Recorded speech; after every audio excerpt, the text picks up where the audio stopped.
大家好，我是田园，今天给大家分享一个豆沙一口酥的做法。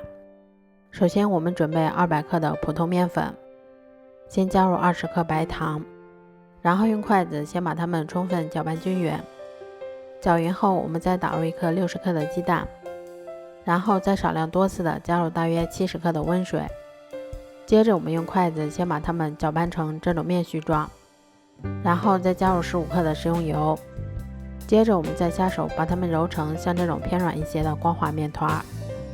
面团揉好后，再给它盖上保鲜膜，让它先松弛15分钟。接着我们在大碗里面先准备140克的普通面粉，然后再加入70克的食用油。接着我们用筷子先把它们搅拌成这种面絮状，然后再下手把它揉成没有干面粉的面团就可以啦。面团松弛好后，我们先把它擀成厚度约5毫米的圆形饼皮。擀好后，再放入我们揉好的油酥面团。接着我们再像包包子一样，慢慢的把口收紧。最后我们再把它翻过来，按压成小饼的形状。接着我们先把它擀成一张厚度约3毫米的长方形饼皮。擀好后，我们再像这样，先把它从两边往中间对折一下。对折后，我们把它再次擀成一张厚度约3毫米的长方形饼皮。接着我们再把它从两边往中间对折一次。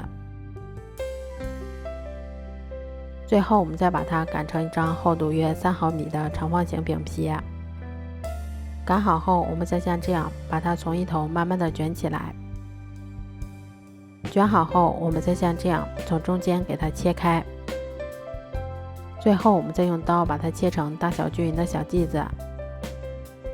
我们取一个小剂子，先给它擀成小饼的形状。接着我们再往里面包入适量的豆沙馅儿，然后像包包子一样把口收紧。最后我们在手心处把它揉成像这种小圆球的形状就可以啦。都做好后，我们在锅中多烧一些食用油，油温烧至5成热的时候，再依次下入我们做好的生胚。全程用中小火慢炸，中间给它们勤翻动一下，确保收热均匀。最后一直炸至表面金黄后就可以出锅啦。这样做出的豆沙一口酥吃起来非常的酥脆香甜，咬上一口还有一股浓浓的豆沙的香味儿。如果喜欢的话就试试吧。喜欢我的视频就关注我吧，谢谢您的支持。